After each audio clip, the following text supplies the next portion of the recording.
رحیم صلی اللہ علیہ وسلم کی بارگاہ عالیہ میں ہدیہ درود و سلام پیش کریں۔ اللہم صلی علی سیدنا و مولانا محمد وعلی آل سیدنا و مولانا محمد وبارک وسلم۔ الصلاۃ والسلام علیک یا سیدی یا رسول اللہ وعلی آلک و اصحابک یا حبیب اللہ۔ الصلاۃ والسلام علیک یا رحمۃ للعالمین۔ الصلاۃ والسلام علیک یا خاتم النبیین۔ الصلاۃ والسلام علیک یا محبوب رب العالمین۔ نحمدہ ونصلی ونسلم علی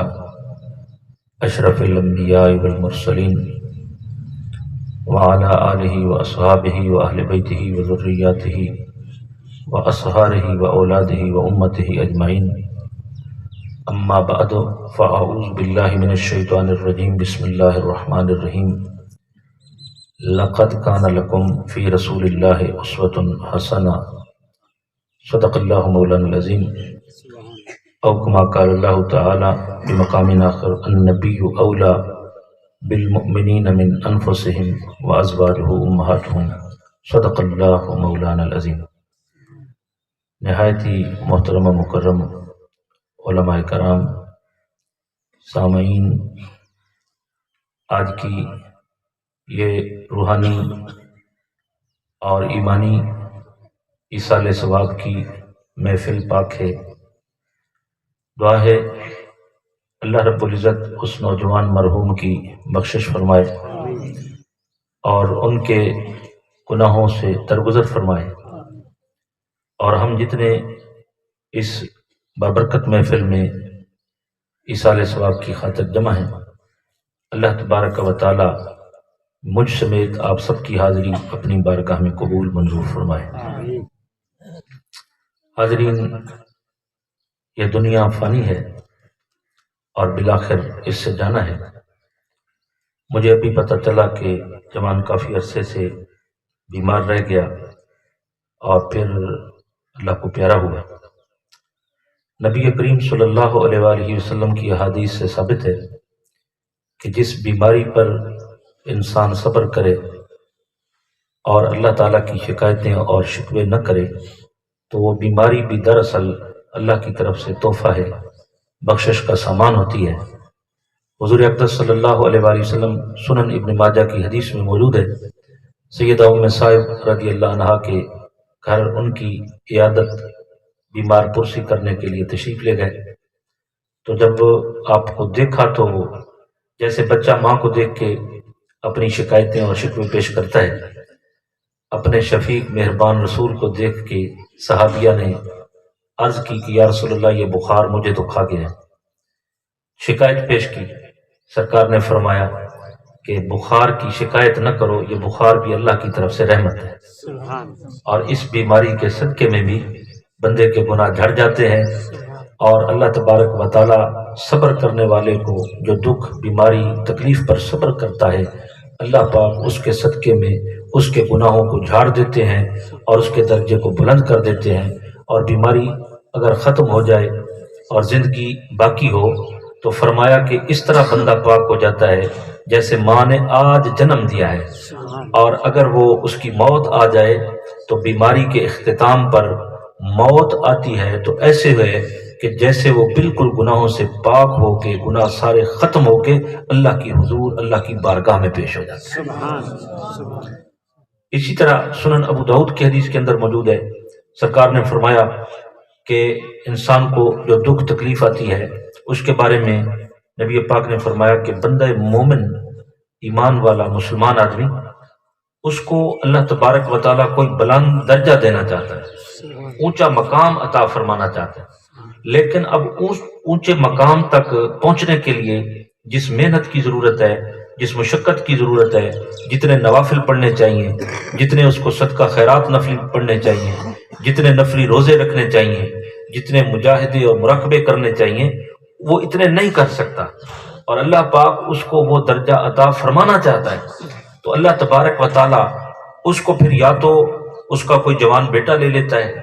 یا اس کو کوئی دکھ بیماری دے کے صبر عطا کر دیتا ہے، یا اس کو کاروبار کے اندر ٹھیک ٹھاک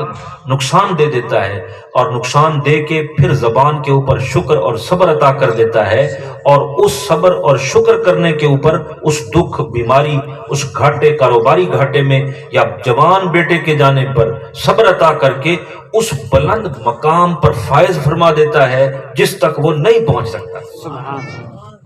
تو اللہ تعالیٰ کے کام کے اندر حکمتیں ہوتی ہیں، اللہ تعالیٰ کے راز ہوتے ہیں،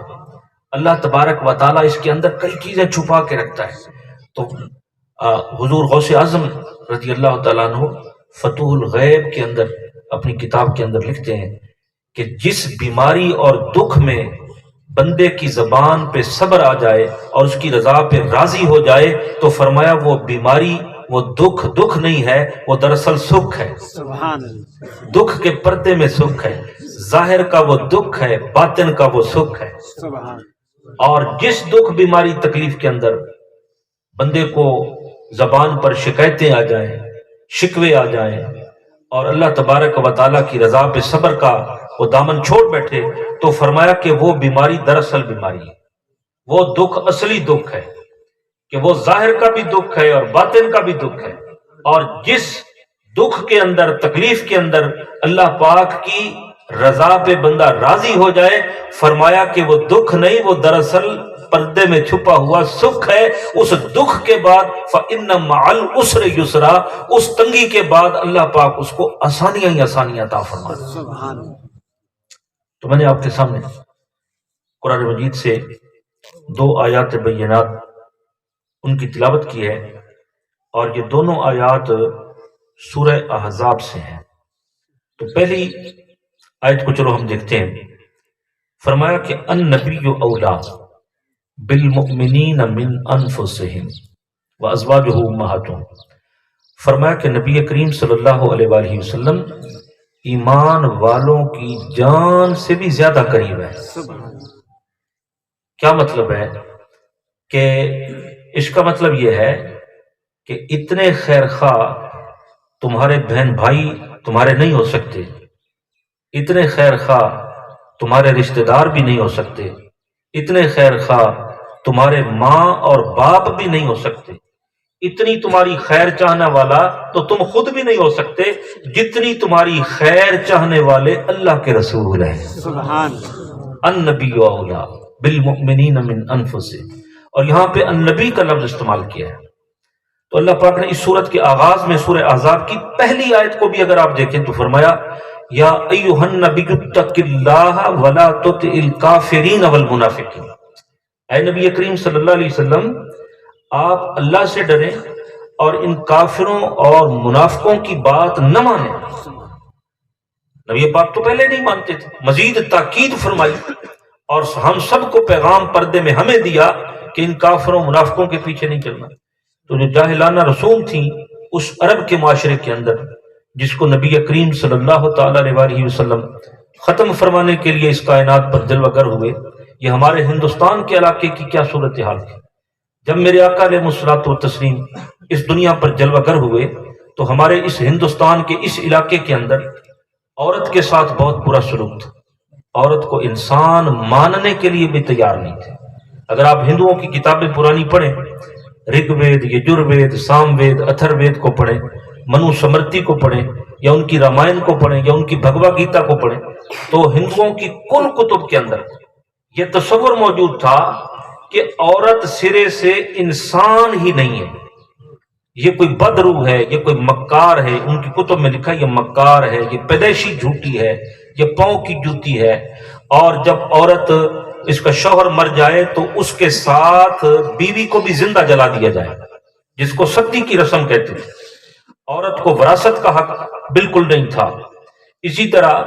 انہوں نے ذات پات کا نظام بنا رکھا تھا، یہ ذات والا گھٹیا ہے، یہ بڑھیا ہے۔ ان کے ہاں برہمن تھا، کھشتری تھا، ویش تھا، تو ان کے اندر یہ ذات پات کا نظام تھا، شودر تھے، اور وہ سمجھتے کہ یہ انسان جو شودر ہیں یہ برہمنوں کی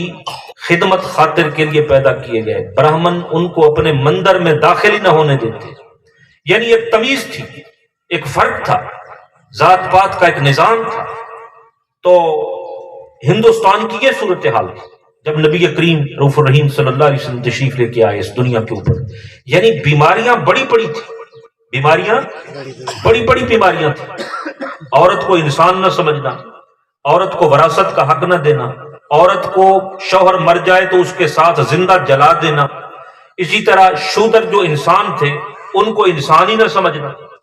یہ حالت تھی، ذات پات کا نظام تھا، یہ ذات اونچی ہے، یہ گھٹیا ہے، یہ بڑھیا ہے۔ تو اتنی بڑی بڑی بیماریوں کا علاج کرنے کے لیے اللہ پاک نے پھر علاج بھی وہ دیا کہ پیغمبر آخر و اعظم عطا فرمایا۔ سبحان اللہ۔ اسی طرح اگر آپ دیکھیں تو روم کے اندر بادشاہ کو خدا سمجھتے تھے، ایران کے اندر یہ صورتحال تھی کہ بادشاہ خدائی کا دعوے دار تھا کہ بادشاہ بھی میں ہوں اور تمہارا رب، اور تمہیں زندگی موت بھی میں دیتا ہوں۔ اور اتنے بادشاہ ظالم تھے اس دور میں جب میرے آقا تشریف لے کے آئے، اتنے ظالم تھے، ان کے ظلم کا یہ حال تھا کہ جوان بیٹے پر نشانہ بازی سیکھتے تھے۔ کسی کسان، غریب، مزدور آدمی کے جوان بیٹے پر نشانہ بازی سیکھتے اور باپ کو ساتھ سامنے کھڑا کر اور نشانہ لیتے، اور بیٹا بیچارہ نشانہ لگنے سے غریب کا، مزدور کا تڑپ تڑپ کے مر جاتا، اور باپ آہ بھی نہیں کر سکتا تھا کہ آہ بھی کرے تو وہ بھی گیا، آہ نہیں کر سکتا تھا، اور الٹا بیٹے کو تڑپتے دیکھ کر وہ تعریفیں کرتا کہ بادشاہ سلامت، تیرے نشانے دی چس آ گئی، کیا خوبصورت نشانہ باز ہے تو ہے۔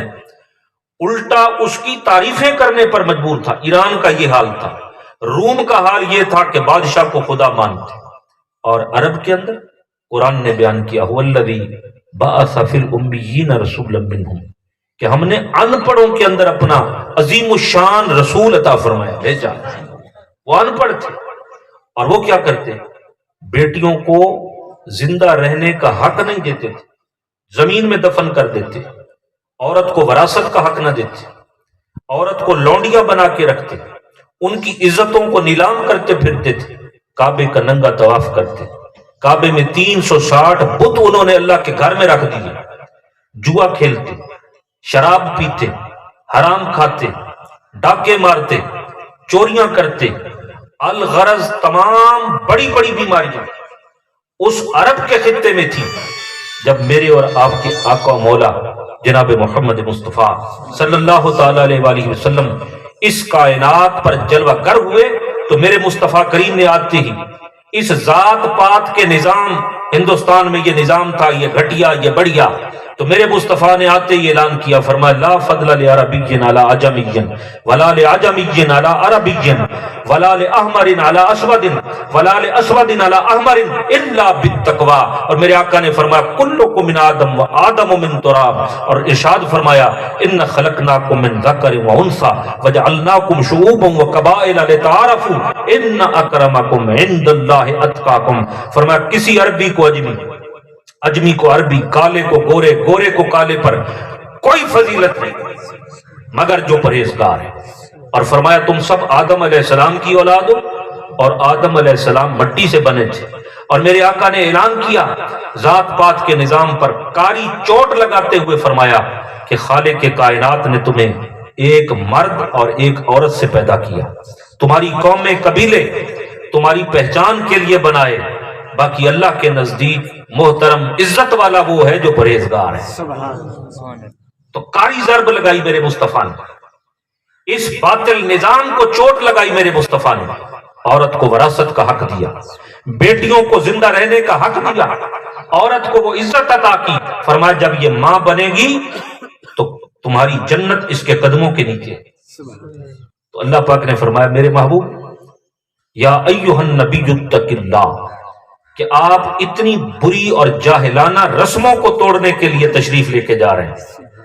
تو میرے محبوب آپ کوئی عام انسان تھوڑے، یا ایھا النبی، آپ نبی ہیں۔ تو باقی انبیاء کرام کو اللہ پاک نے جب کوئی حکم ارشاد فرمایا تو فرمایا کہ یا داؤد، یا زکریا، یا موسیٰ، نام کے ساتھ یاد کیا، اور جب اپنے پیارے محبوب علیہ الصلوۃ والتسلیم کو ان بڑی بڑی بیماریوں کے علاج کے لیے مبعوث فرمایا، دنیا پر بھیجا، تو فرمایا یا ایھا النبی، منصب کے ساتھ، عہدے کے ساتھ، کہ میرے محبوب آپ کوئی عام نہیں، آپ اللہ کے نبی ہیں، اور پوری نبوت کی طاقت و زور کے ساتھ جب آپ جائیں گے، رب کی تائید کے ساتھ جائیں گے، آپ نبی آخر و اعظم ہیں میرے محبوب، آپ جب جائیں گے تو یہ رسمیں، ان رسموں کے ماننے والے، یہ باطل فرقے، یہ باطل گروہ، ان کی کوئی حیثیت نہیں، آپ نظر کرم کرتے چلے جائیں گے اور انقلاب برپا ہوتا چلا جائے گا، بدیوں کے دفتر بند ہوتے چلے جائیں گے اور نیکیوں کا موسم بہار آتا چلا جائے گا۔ سبحان اللہ۔ یا ایھا النبی، تو نبی کا معنی ہوتا ہے نبا، ان سے مشتق ہے، خبر دینے والا۔ نبی کا معنی کیا ہوتا ہے؟ خبر دینے والا۔ اب دیکھیں، خبر تو ریڈیو بھی دیتا ہے، خبر تو ٹی وی بھی دیتا ہے، خبر تو اخبار بھی دیتے ہیں، تو نبی نہیں ہو سکتے، کیونکہ یہ ساری خبریں ریڈیو، ٹی وی، انسان جو دیتے ہیں، یہ خبریں حواس خمسہ کے ذریعے ملتی ہیں، یعنی آنکھ کے ذریعے، منہ کے ذریعے، ناک کے ذریعے، ہاتھ کے ذریعے چھو کے دیتے ہیں، کانوں کے ذریعے سن کے دیتے ہیں۔ ان خبروں کا تعلق اس دنیا کے ظاہری وسائل کے ساتھ ہوتا ہے، لیکن فرمایا کہ یا ایھا النبی، اے نبی جو آپ خبریں دیتے ہیں، وہ نبی کی جو خبریں ہوتی ہیں وہ عالم غیب سے ہوتی ہیں۔ نبی کی خبر کا تعلق اللہ رب العزت کے ساتھ ہوتا ہے، اور اللہ پاک نے فرمایا کہ لا یظہر غیبہ احدا الا من ارتضی من رسول، فرمایا کہ میں اپنے غیب کی خبریں ہر کسی کو تو نہیں دیتا، میں اپنے انبیاء کرام کو چن لیتا ہوں، اور جن کو چنتا ہوں ان کے اوپر غیب کے پردے ہٹا دیتا ہوں، پھر وہ غیب کی خبریں وصول کر کے تمہیں سناتے ہیں۔ سبحان سبحان۔ تو نبی کا معنی ہوتا ہے غیب کی خبر دینے والا۔ اور امام راغب اصفہانی رحمت اللہ تعالی علیہ فرماتے ہیں کہ نبی کی جو خبر ہوتی ہے وہ فائدہ مند ہوتی ہے، نبی کی خبر فائدہ دینے والی ہوتی ہے، نبی کی خبر خاص ہوتی ہے، اور تیسرا فرمایا کہ جو نبی کی خبر ہوتی ہے وہ دنیا اور آخرت کی مصیبتوں کو ٹال دیتی ہے۔ سبحان۔ تو نبی کی خبر اس طرح کی ہوتی ہے۔ تو نبی کریم صلی اللہ علیہ وسلم کا نام اللہ پاک نے جب خطاب کیا تو فرمایا یا ایھا النبی، اور فرمایا یہاں النبی اولا بالمؤمنین من انفسہم۔ تو نبی کریم رؤوف الرحیم صلی اللہ علیہ وآلہ وسلم کے متعلق سورہ احزاب میں ارشاد فرمایا لقد کان لکم فی رسول اللہ اسوۃ حسنہ، کہ تمہارے لیے میرے رسول کی جو زندگی ہے وہ بہترین نمونہ ہے۔ اب دیکھیں نا، ہر کسی کا کوئی نہ کوئی نمونہ ہوتا ہے، مستری کام کرتے ہیں ان کے شاگرد ساتھ ہوتے ہیں، تو سارے مستری نمونہ نہیں ہوتے، کوئی ایک مستری شاگرد کا نمونہ ہوتا ہے۔ سکولوں میں بچے پڑھتے ہیں تو سارے استاد نمونہ نہیں ہوتے، ہر بچے کا نمونہ کوئی ایک استاد ہوتا ہے۔ اسی طرح دنیا کا کوئی کام آپ لے لیں، دنیا کے جتنے شعبے ہیں تو بچے سیکھتے ہیں تو تمام استاد نمونہ نہیں ہوتے، سیکھتے سب سے ہیں، نمونہ ایک ہوتا ہے۔ لیکن جب اس کائنات کو ہم دیکھیں، اس دنیا کو ہم دیکھیں، تو اس دنیا کے اندر اب یہ موبائل آیا ہے، جب سے اس موبائل نے پوری دنیا کو سکیڑ دیا ہے۔ جدید سائنسی ترقی نے دنیا کے فاصلے ختم کر دیے۔ اب امریکہ کی خبر سیکنڈ میں یہاں پہنچ رہی ہے، اور یہاں کی خبر ایک سیکنڈ میں امریکہ پہنچ رہی ہے۔ تو پوری دنیا کی خبریں آپ ٹی وی کی سکرین پہ دیکھتے ہیں، اس موبائل پہ آتی ہیں، سوشل میڈیا پہ آتی ہیں، تو پوری دنیا اب سمٹ گئی، اور پوری دنیا ایک گاؤں بن چکی ہے، جس کو ہم کہتے ہیں جی گلوبل ولیج بن گئی ہے۔ پوری دنیا ایک گاؤں بن گئی ہے، اور دنیا کے اس گاؤں میں جو پوری دنیا اب سمٹ کے ایک گاؤں بن گئی، تو نمونہ بھی ایسا ہونا چاہیے تھا، نمونہ بھی ایسا ہونا چاہیے تھا جو پوری انسانیت کے لیے ہو۔ نمونہ ایسا ہونا چاہیے تھا جو پوری انسانیت، کیونکہ پوری انسانیت اب سکڑ کے سمٹ رہی ہے اس دور کے اندر، تو اللہ پاک جانتے تھے کہ چند صدیوں کے بعد یہ پوری کائنات سمٹ جائے گی اور ایک گاؤں کی شکل اختیار کر جائے گی، اور ساری دنیا کے فاصلے ختم ہو جائیں گے تو ایک نمونہ بھی ایسا ہونا چاہیے جو بین الاقوامی ہو، جو انٹرنیشنل ہو۔ تو اللہ پاک نے ہر دور کی ضرورت کے مطابق نمونہ انبیاء کرام کو بھیجا اور فرمایا وَلِكُلِّ قَوْمٍ ہاد، ہم نے ہر قوم کی طرف ہادی بھیجا۔ کوئی قوم، کوئی زمانہ ایسا نہ رہا کہ وہ قوم شکایت کرے کہ یا اللہ ہمارے پاس نمونہ آتا تو ہم بھی پیروی کرتے، ہم بھی تیرا آرڈر مانتے، نمونہ نہیں آیا۔ اللہ پاک نے قرآن میں واضح فرمایا وَلِكُلِّ قَوْمٍ ہاد، ہر قوم کی طرف ہم نے ہادی بھیجا۔ اور چونکہ اب یہاں پر قیامت تک کے لیے تھا، قیامت تک کا زمانہ تھا، اور پوری انسانیت سکڑ رہی تھی، اور پوری دنیا کے فاصلے ختم ہو رہے تھے، اور پوری کائنات ایک گاؤں بننے جا رہی تھی، تو اللہ پاک نے فرمایا اب نمونہ بھی اسی طرح کا بھیجوں گا۔ اب اعلان کیا قرآن نے، فرمایا ما کان محمد ابا احد من رجالکم ولکن رسول اللہ و خاتم النبیین۔ فرمایا اب نمونہ میں نے جو بھیجا ہے یہ آخری نمونہ ہے، اس پر سارے نمونے بھیجنے کا پروسیس ہی ختم کر رہے ہیں، اس کے بعد اور کوئی نمونہ نہیں۔ یہ وہ نمونہ ہے جو مثالی ہے، جو آخری ہے، جو ہر شعبے، ہر ضابطۂ حیات پر، ہر طرف، ہر سمت، ہر انسان، ہر دور کے لیے یہ وہ نمونہ ہوگا جو ہر کسی کو روشنی، تسلی، ضیاء اور نور عطا کر دے۔ سبحان آخری نمونہ ما کان محمد ابا احد من رجالکم ولکن رسول اللہ و خاتم النبیین، کہ آخری رسول آ گیا۔ اب یہ وہ رسول ہے جس کے بعد کسی رسول کی ضرورت نہیں، یہ وہ رسول ہے جس کے بعد کسی شریعت کی ضرورت نہیں، کیونکہ یہ وہ شریعت لے کے آیا جو اکمل ہے، جو آخری ہے، جو مضبوط ہے، جو بھلائی نہیں جا سکتی، جس میں ترمیم نہیں کی جا سکتی، جس میں گنجائش موجود نہیں ہے، جو ہر دور کے تقاضوں پر پوری اترتی ہے، جس میں ہر خوش کو تر کا ذکر ہے۔ یہ وہ شریعت، وہ نظام لے کے آیا ہے، اس نظام کو تم نافذ کرواتے رہنا ہر دور کے اندر، ہر دور کے اندر میرے مصطفیٰ کا نظام نافذ ہوتا رہے، دنیا کے اندر امن بھی رہے گا، روشنی بھی رہے گی، تسلی بھی رہے گی۔ سبحان ولیم ڈریپر مستشرق ہے، انگریز ہے، تو وہ ولیم ڈریپر دنیا کا بڑا مانا ہوا مفکر انگریزوں کا، وہ کہتا ہے کہ مکہ کے شہر میں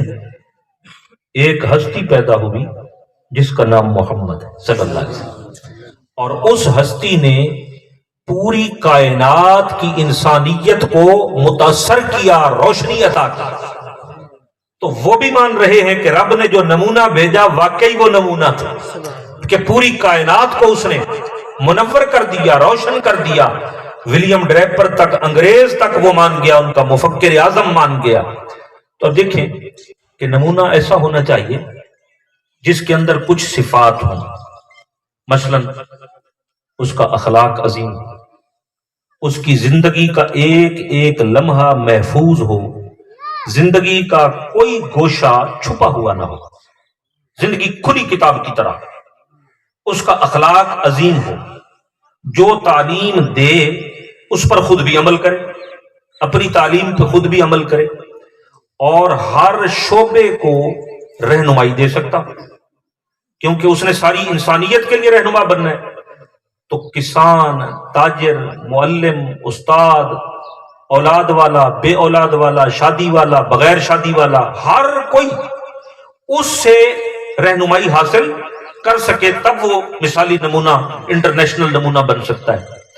اب جب ہم اس معیار پر دیکھتے ہیں تو دنیا کے اندر بڑے بڑے رہنما بھی آئے، انبیاء کرام سارے عزتوں کے ساتھ آئے، لیکن اس دور میں جب دنیا گلوبل ولیج بن کے سکڑ چکی ہے اور ساری دنیا گاؤں بن چکی ہے، کسی نبی کی ہستی بھی اس دور میں نبی پاک کے علاوہ انبیاء کرام میں سے کسی نبی کی ہستی بھی مکمل نمونہ پوری انسانیت کے لیے اس وقت نہیں بن سکتی۔ کیوں؟ اس کی وجہ کہ انبیاء کرام ایک باقی محدود وقت کے لیے آئے، تھوڑے علاقے کے لیے آئے،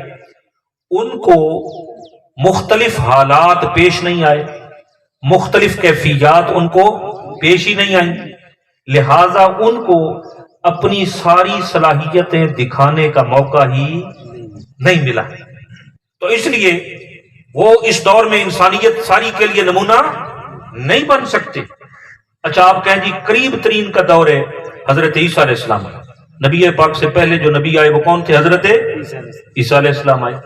اگر کوئی آدمی کہے کہ نہیں میں عیسیٰ علیہ السلام کو نمونہ بنا لیتا ہوں تو وہ نہیں بنا سکتا۔ کیوں کہ حضرت عیسیٰ علیہ السلام کو اگر ایک اولاد والا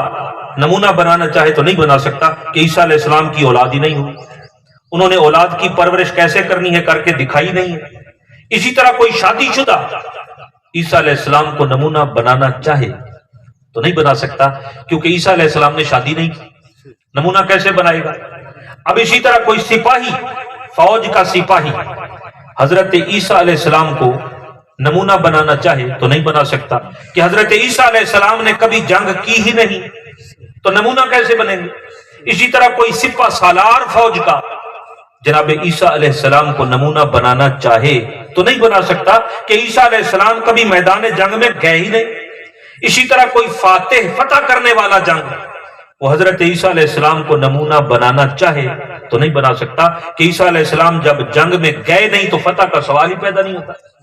اسی طرح کوئی تاجر، تجارت کرنے والا دکاندار حضرت عیسیٰ علیہ السلام کو اپنے اسلام کے تجارتی اصولوں میں نمونہ بنانا چاہے تو بنا نہیں سکتا کہ عیسیٰ علیہ السلام نے کبھی تجارت کی ہی نہیں، حالانکہ وہ نبی ہے اللہ تعالیٰ کے، سچے نبی ہیں، لیکن ان کی زندگی میں نہ ایسے حالات پیش آئے اور نہ انہوں نے اپنی صلاحیتوں کا مظاہرہ کیا۔ وقت بھی محدود تھا، زمانہ بھی محدود تھا، اور مختلف حالات کا سامنا بھی کرنا نہیں پڑا۔ تو جس نے کل کائنات کے لیے نمونہ اور مثالی پیغمبر بننا تھا، اللہ پاک نے ساری کیفیتیں، سارے مختلف حالات بھی ان کو پیش کرائے، اور وہ ہر قسم کے حالات میں حل پیش کر کے مسائل کا دیتے گئے، اور پوری انسانیت، پوری کائنات، ہر شعبے کے لیے وہ نمونہ بن گئے۔ اب دیکھیں قرآن نے فرمایا لقد کان لکم فی رسول اللہ اسوۃ حسنہ، کہ تمہارے لیے بہترین نمونہ مثالی پیغمبر محمد مصطفیٰ ہے۔ اب دیکھیں کہ کوئی آپ کو تاجر نمونہ بنانا چاہے تو بنا سکتا ہے، کیونکہ میرے آقا نے تجارت کی، تجارتی سفر کیے، شام میں گئے تجارت کرنے، یمن میں گئے، نبی کریم صلی اللہ تعالی علیہ وآلہ وسلم بصرہ میں گئے، تجارت کی میرے آقا نے۔ اب کوئی دیکھیں جی جانوروں کی حفاظت کیسے کرنی، مال مویشی کے کیا حق حقوق ہیں، وہ دیکھنا چاہے تو آئے دیکھے۔ میرے مصطفیٰ کریم نے بکریاں چرائی، میرے مصطفیٰ کریم نے، بلکہ اللہ کے ہر نبی نے چرائی بکریاں، اللہ کے ہر نبی نے چرائی۔ اچھا باقی جانور بھی جانور ہیں، لیکن بکریاں اس لیے چرائیں کہ بکریاں ذرا تیز ہوتی ہیں، انہاں تے تھوڑی دیر بھی اکھ نہ رکھو نا، ایک کوئی نہ کوئی کہیں راڑی چھوڑیاں کھڑی ہوتی، تو بکریاں اس لیے چرائیں ہر نبی نے کہ بکریوں کی حفاظت کے لیے زیادہ خیال کرنا پڑتا ہے۔ تو اللہ پاک نے فرمایا کہ میرے تمام پیغمبر بکریاں چرائیں گے تاکہ ان کی تربیت ہو جائے کہ انہوں نے اپنی امت کو بھی اسی طرح سنبھالنا، امت کو بھی اسی طرح سنبھالنا ہے، کیونکہ بکریاں تو اکھ چبیچی نہیں تو بکریاں گئیاں نہیں، باقی جانور حالے گزارا کر ہوئے، بکریاں گزارا نہیں کرتی۔ اسی طرح نبی کریم صلی اللہ علیہ وسلم نے صفا کے چبوترے پر بیٹھ کے پڑھایا، تعلیم کیسے دینی ہے۔ معلم کے لیے بھی نمونہ میرے مصطفیٰ کی ذات ہے، تاجر کے لیے نمونہ میرے مصطفیٰ کی ذات ہے۔ جنگ کیسے کرنی، آئیے دیکھیے کہ نبی کریم ان کے لیے بھی نمونہ، سرکار دو عالم نے 27 جنگیں بنفس نفیس خود میدان جنگ میں جا کے خود لڑی۔ سپہ سالار کیسے بننا ہے، میرے مصطفیٰ نے جنگوں کی کمانڈ کر کے دکھایا۔ اگر فتح ہو جائے جنگ تو پھر مخالفوں سے کیسا سلوک کرنا ہے، آئیے دیکھیں کہ جب میرے آقا نے مکہ فتح کی، مکہ فتح کیا، فاتح بنے، اور سارے دشمن آج آگے گردنیں جھکا کے کھڑے تھے۔ سرکار نے فرمایا بتاؤ میں تمہارے ساتھ اب کیا سلوک کرنے والا ہوں۔ کہنے لگے جی تو کریم کا بیٹا ہے، کریم بیٹا ہے، امید ہے آج تو کرم ہی کرے گا۔ تو سرکار نے فرمایا جاؤ لا تثریب علیکم الیوم وانتم الطلقاء، فرمایا جاؤ میں نے سب کو معاف کیا۔ اور قرآن نے بیان کیا اذا جاء نصر اللہ والفتح ورأیت الناس يدخلون فی دین اللہ افواجا، میرے مصطفیٰ نے جب عام معافی عطا کی، نظر کرم کی، نظر عنایت کی، وہ جو دشمن تھے وہ زیر ہو گئے اور کلمہ پڑھ کے دامن اسلام کے ساتھ وابستہ ہو گئے۔ تو فاتح کیسے بننا ہے وہ بھی مصطفیٰ سے سیکھے، تجارت کیسے کرنی ہے وہ بھی مصطفیٰ سے سیکھے، سپہ سالاری کیسے کرنی ہے وہ بھی مصطفیٰ سے سیکھے، بکریاں کیسے چرانی ہے وہ بھی مصطفیٰ سے سیکھے، بیمار کی عیادت کیسے کرنی ہے وہ بھی میرے مصطفیٰ سے سیکھے۔ الغرض دنیا کا کوئی شعبہ، کوئی کسان ہو، کوئی مزدور ہو، کوئی ملازم ہو، کوئی سپہ سالار ہو، کوئی فوجی ہو، کسی شعبے سے تعلق رکھتا ہو، کسی زمانے سے تعلق رکھتا ہو، تا قیامت اب جو کچھ ہوتا وقت بدلتے رہیں گے، تنوع آتا رہے گا، کیفیات بدلتی رہے گی، مگر میرے مصطفیٰ کریم کی ذات اطہر سب کے لیے روشنی کا مینار بن کے سب کے قلوب کو، اذہان کو، ہر دور ہر زمانے کو میرے مصطفیٰ روشنی عطا کرتے رہیں گے۔ لقد کان لکم فی رسول اللہ اسوۃ حسنہ، اور دوسری آیت میں فرمایا النبی اولیٰ بالمؤمنین من انفسہم، کہ میرے نبی تمہارے بڑے خیر خواہ، محمد ہمارے بڑی شان والے، محمد ہمارے بڑی شان والے۔ تو نبی کریم صلی اللہ علیہ وسلم مومن کی جان سے بھی زیادہ قریب ہے۔ اتنا خیر خواہ تو بندہ اپنا خود نہیں، جتنی خیر چاہنے والے ہماری اللہ کے رسول ہیں۔ اس لیے قرآن نے بیان کیا لَقَدْ جَاءَكُمْ رَسُولٌ مِّنْ أَنفُسِكُمْ وَعَزِيزٌ عَلَيْهِ مَا عَنِتُّمْ حَرِيصٌ عَلَيْكُمْ بِالْمُؤْمِنِينَ رَءُوفٌ رَحِيمٌ، کہ تمہارے پاس وہ عظیم الشان میں نے رسول عطا کیا۔ کتنے خوش نصیب ہیں ہم، کتنے ہمارے اچھے بخت ہیں کہ اللہ پاک نے وہ عظیم الشان رسول عطا کیا۔ فرمایا دکھ تمہیں پہنچے امت کو، تکلیف تمہیں پہنچے، میرے محبوب کے دل پہ بوجھ آتا ہے کہ میرے امتی کو یہ تکلیف پہنچ گئی۔ تمہاری بڑی خیر چاہنے والے، بڑے حریص علیکم، تمہاری بڑی خیر چاہنے والے، وبالمؤمنین رؤوف الرحیم، اور ایمان والوں کے لیے بڑے شفیق اور بڑے رحم کرنے والے رسول ہیں۔ تو اندازہ کیجئے قرآن نے بھی اس کو بیان کیا، حتیٰ کہ حد تو یہ ہے کہ جب نبی کریم صلی اللہ علیہ وسلم کو اپنے روضہ پاک میں رکھا جا رہا تھا اور رکھا گیا، تو مدارج النبوت کے اندر شیخ عبدالحق محدث دہلوی رحمۃ اللہ تعالی علیہ لکھتے ہیں، فرمایا کہ جب رکھا گیا تو سرکار دو عالم کے لب مبارک حرکت کر رہے تھے۔ اس لیے اعلیٰ حضرت فرماتے ہیں نا، چمک تجھ سے پاتے ہیں سب پانے والے، میرا دل بھی چمکا دے چمکانے والے، تو زندہ ہے واللہ تو زندہ ہے واللہ، میرے چشم عالم سے چھپ جانے والے۔ تو نبی پاک صلی اللہ علیہ وسلم کے چچا زاد بھائی حضرت قسم بن عباس رضی اللہ تعالیٰ عنہ وہ روضہ پاک میں اندر تشریف فرما تھے، تو کہتے میں نے دیکھا کہ آپ کے لب پاک حرکت کر رہے ہیں، تو میں نے اپنے کان ساتھ کیے کہ سنوں کہ سرکار وصال کے بعد روضہ پاک میں رکھے جانے کے بعد کیا فرمایا، اور جب میں نے سنا تو سرکار اس وقت بھی امت کے لیے دعائیں کر رہے تھے، اللہم رب امتی، یا اللہ میری امت کی خیر، میری امت کی خیر، خوش نصیب ہیں یہ امتی۔ تو سرکار نے اس امت کے لیے رو رو کے آنسو بھی بہائے، دعائیں بھی مانگی۔ تو یہ امت بھی سوچے کہ کیا ہم نے بھی اپنے آقا کی فرامین پہ عمل کیا، آپ کی سنتوں پہ عمل کیا؟ آپ جو نماز کا تحفہ دے کے گئے، آنکھوں کی ٹھنڈک فرما کے گئے، اس کو ادا کرنے میں کبھی ہم نے بھی شوق کا مظاہرہ کیا؟ رمضان شریف کے روزوں کا تحفہ دیا، ہٹے کٹے ہو کے کیا ہم بھی رمضان شریف کے روزے رکھتے ہیں کہ نہیں رکھتے؟ فرمایا یہ مواسات کا مہینہ ہے، غمخواری کا مہینہ ہے، غریبوں کے ساتھ ہمدردیاں کرنے کا مہینہ ہے۔ کیا اس مہینے میں ہم نے غریبوں کی کوئی ہیلپ کی، یتیموں کی کوئی مدد کی، بیواؤں کے ساتھ کوئی حسن سلوک ہم نے کیا؟ تو جب سرکار نے اس امت کے لیے اتنا کیا تو امت کا بھی حق بنتا ہے کہ رمضان شریف میں سخاوت کا مظاہرہ کریں، رمضان شریف کا احترام کریں۔ اور نبی پاک نے فرمایا جس نے رمضان المبارک کے روزے من صام رمضان ایمانا و احتسابا غفر له ما تقدم من ذنبه. فرمایا نبی کریم رؤوف الرحیم صلی اللہ علیہ وسلم نے جس نے رمضان شریف کے روزے ایمان کے ساتھ اور احتساب کے ساتھ، یعنی روزے کی حالت میں اپنی زبان کی بھی حفاظت، اپنی آنکھوں کی بھی حفاظت، اپنی زبان کی، اپنے جسم کے سارے اعضاء، پاؤں کی، ہاتھوں کی حفاظت کی، کسی پر ظلم نہ کیا، کسی کو تانے نہ دیے، جھوٹی گواہیاں نہ دی، جھوٹ نہ بولا، غیبت، چغلی، ہر شے سے بچ کر شام تک پوری ٹریننگ کے ساتھ، پوری ادب آداب کے ساتھ، احتساب کے ساتھ روزہ رکھا، اس کے سارے پچھلے گناہ معاف کر دیے. تو ہمیں بھی سوچنا چاہیے کہ سرکار نے تو امت کو اتنا دیا سرکار نے مجھ کو جتنی میری اوقات نہ تھی. یہ تو کرم ہے ان کا، ورنہ مجھ میں ایسی بات نہ تھی. تو جس رسول نے اتنا عطا کر دیا، کیا ہمیں بھی اس رسول سے حیا ہے یا نہیں؟ کیا ہم بھی ان کی سنت پہ عمل کرتے ہیں یا نہیں کرتے؟ فرمایا کہ جو علت قرۃ عینی فی الصلاۃ، نماز میری آنکھوں کی ٹھنڈک ہے. کیا وہ سرکار کی آنکھوں کی ٹھنڈک ہم بھی ادا کرتے ہیں یا نہیں کرتے؟ اور اگر خود ادا کرتے ہیں تو کیا ہمارے گھر والے، بیوی، بچے وہ بھی ادا کرتے ہیں یا نہیں کرتے؟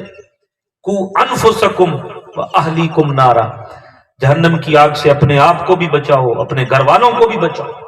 وانذر عشیرتک الاقربین، اے محبوب اپنے رشتہ داروں کو بھی اللہ کا ڈر سنا دے. تو یہ بھی دیکھنا چاہیے. تو سرکار تو بڑے غمخوار ہیں. حدیث پاک کے اندر موجود ہے، حضرت عوف بن مالک اشجعی رضی اللہ تعالیٰ عنہ روایت کرتے ہیں، نبی کریم رؤوف الرحیم صلی اللہ علیہ وسلم فرماتے ہیں، اتانی آت من عند ربی، اللہ کی طرف سے آنے والا فرشتہ میرے رب کی طرف سے آیا، فخیرنی بین ان یدخل نصف امتی الجنہ،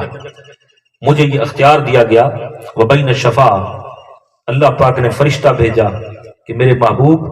آپ چاہیں تو اپنی آدھی امت کو بغیر کسی حساب کتاب کے جنت لے جائیں. کتنی امت کو؟ آدھی امت کو. اب سرکار کتنے غمخوار ہیں. النبی اولا بالمومنین من انفسہم، کتنے خیر خواہ نبی ہیں کہ اگر آدھی امت جنت میں چلی گئی تو باقی آدھی کا کیا بنے. تو سرکار دو عالم صلی اللہ تعالی علیہ وسلم فرماتے ہیں فاخترت الشفاع، کہ میں نے شفاعت رکھ لی.